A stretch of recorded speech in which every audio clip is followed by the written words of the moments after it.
Guys, I'm hitting record on this video immediately after the fight has been called. David Haye vs Tony Bellew. So this is going out before I've had the chance to watch any post-fight interviews, anything like that.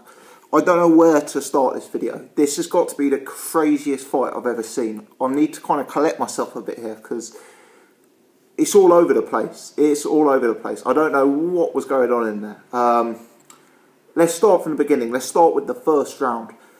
David Haye comes out in the first round and he doesn't look good. He's swinging wildly. He's inaccurate. He's missing. Tony Bellew is taking a step back whenever Haye is coming forward and making Haye miss. Tony Bellew is countering Haye. Tony Bellew wins the first round comfortably on my card, scoring notable counterpunches, landing the much cleaner work in there. David Haye's all at sea. He's wild. He's missing. At the end of the first round, I didn't know what it was.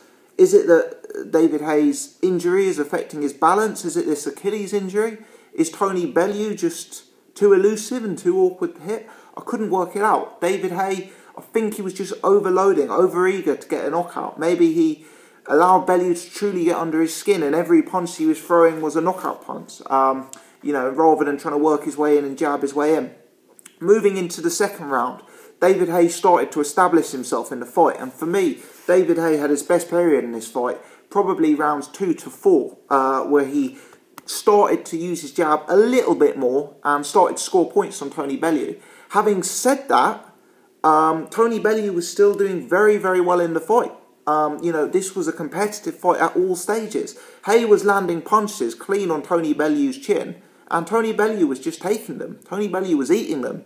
Bellew, for me, didn't look like he was ever in danger of getting knocked out, even though David Haye was landing some of those big haymakers on him. You know, even though David Haye won the rounds in that period of the fight for me, rounds 2 to 4, he was still looking very sloppy. His timing was off. He was allowing himself to get caught by Tony Bellew. He really wasn't working his way in. It was very, very, very strange indeed. Very strange indeed.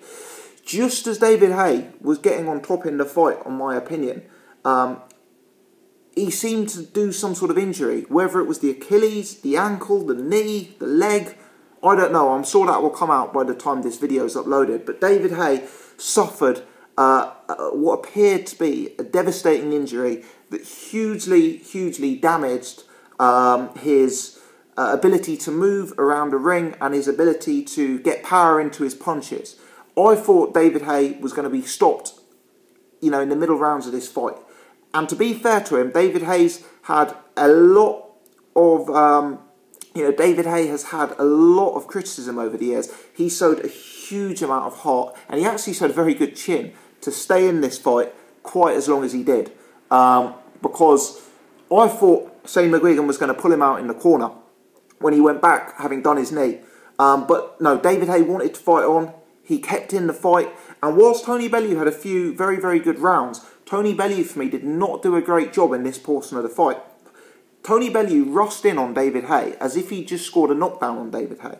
It was almost as if, I've got David Haye hurt, I need to stop him now. I need to score a knockdown and a knockout against David Haye.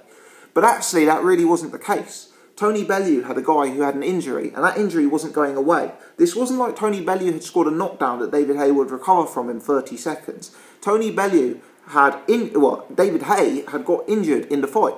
And for me, if Tony Bellew had kept a bit more composure after that injury had been sustained and boxed and moved a little bit more, he would have been able to stop David Haye in rounds 7, 8, 9, something like that. But instead, he rushed in, threw the kitchen sink at David Haye.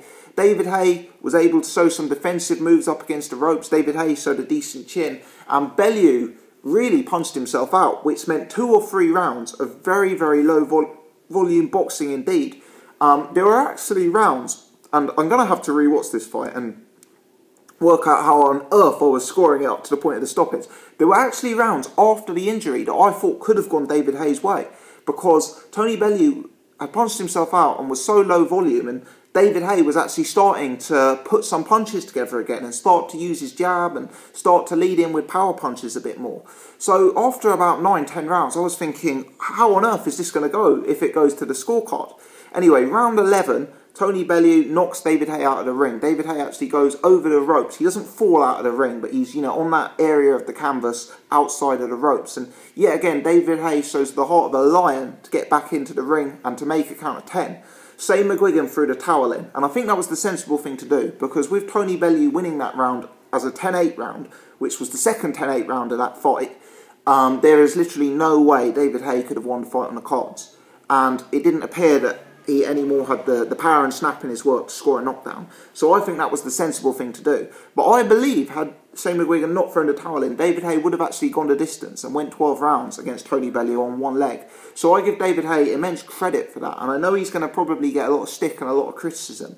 But for me, I honestly believe this was, a great display of heart from both men, really. From David Haye for surviving the injury, and for Tony Bellew, really. I mean, Tony Bellew is British boxing's greatest ever overachiever.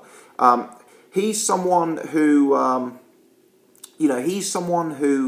has consistently upset the odds, and he's someone I have consistently got wrong on this channel. So I take my hat off to him. We've got to be fair. Tony Bellew's just gone out and beat David Haye. David Haye is someone who I consider to be an elite heavyweight. Don't get me wrong, he didn't look like an elite heavyweight in there tonight. But Tony Bellew, nevertheless, has gone out and beaten David Haye. And who knows what happens here? Part of me wonders if there'll be a rematch. Given the nature of this fight, I could see there being some interest in a rematch. Part of me wonders whether Tony Bellew will fight the winner of Anthony Joshua Vladimir Klitschko, especially if that's Joshua. That's a relatively easy in-house pay-per-view for Matchroom to make. For me, for the longevity of his career, Tony Bellew would actually be best served dropping to cruiserweight. The guy isn't a heavyweight. You could see that in there tonight. Don't get me wrong, he's just won a fantastic heavyweight fight. I'm not saying it was a fantastic fight, but it's a fantastic victory for Tony Bellew. But despite that, the guy's going to be better suited at cruiserweight. So I've got to take my hat off to Tony Bellew. He's someone I've misjudged time and time again. I've got Bellew utterly wrong. And I give him immense credit for his performance in there tonight. As for David Haye, even though he's shown an immense amount of heart being in there, you've got to wonder if the best of David Haye is now far past us, irrelevant of the injury, because even before that injury occurred, David Haye was looking very sloppy in there tonight. I think a bit of the natural speed David Haye used to have seems to have disappeared, and perhaps that's no surprise given that he's now 36. His timing was really off tonight. Perhaps that's related to ring rust and inactivity. Perhaps it's because he's been facing such a low level of opposition that they were effectively stationary targets, whereas someone like Tony Bellew, who, as I say, I thought was a low level of opposition for David Haye, but because Tony Bellew is obviously, having seen the fight, a more formidable opponent, perhaps his movement, perhaps some of his angles that he was in there were causing David Haye to come up short and to miss, Bizarre fight. Really bizarre fight. If I'm honest, and I know this is going to be controversial, I know people aren't going to like me saying this, I kind of would have edged to David Haye to still win this fight after rounds 4 or 5, had that injury not occurred. Haye was fighting at a pace that suited him. He was starting to pick up rounds and put rounds together back to back. And I kind of had David Haye ahead and with some momentum. I didn't really feel that he was about to empty his gas tank, actually. I thought he was controlling the pace and boxing in spurts. And I thought David Haye, despite looking very unimpressive, don't get me wrong, probably, on the balance of probabilities, I'd have probably picked him to win if you'd asked me after round 4, despite Bellew doing much better than I expected and Haye doing much worse than I expected. But it wasn't the David Haye of old in there. He's 36 years old now. Some of the speed has gone. The timing was well off.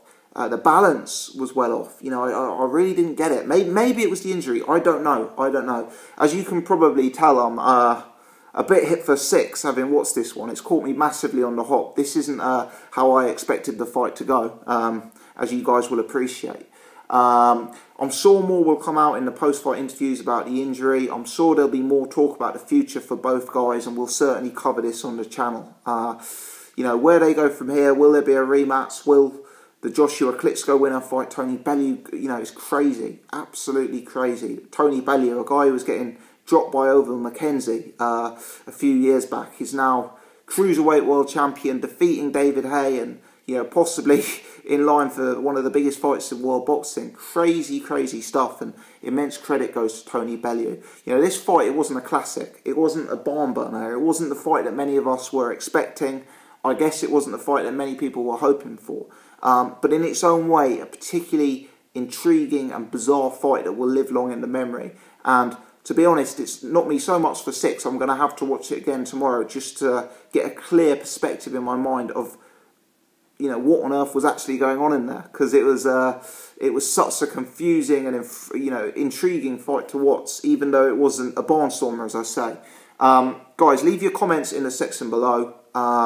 Where does Haye go from here? Where does Bellew go from here? Would David Haye have won if he hadn't picked up an injury? Had Tony Bellew worked him out? Did Tony Bellew do better than expected? Did David Haye do worse than expected? Leave your comments in the section below, please. If you're new to the channel, please subscribe. I'm certainly going to cover any of the follow-up to this, where both guys go from here, any of the news that comes off the back of this fight. So please subscribe so you can check out my other stuff. If you've enjoyed the video, hit the thumbs up button. Many thanks indeed for watching, people. Have a good evening.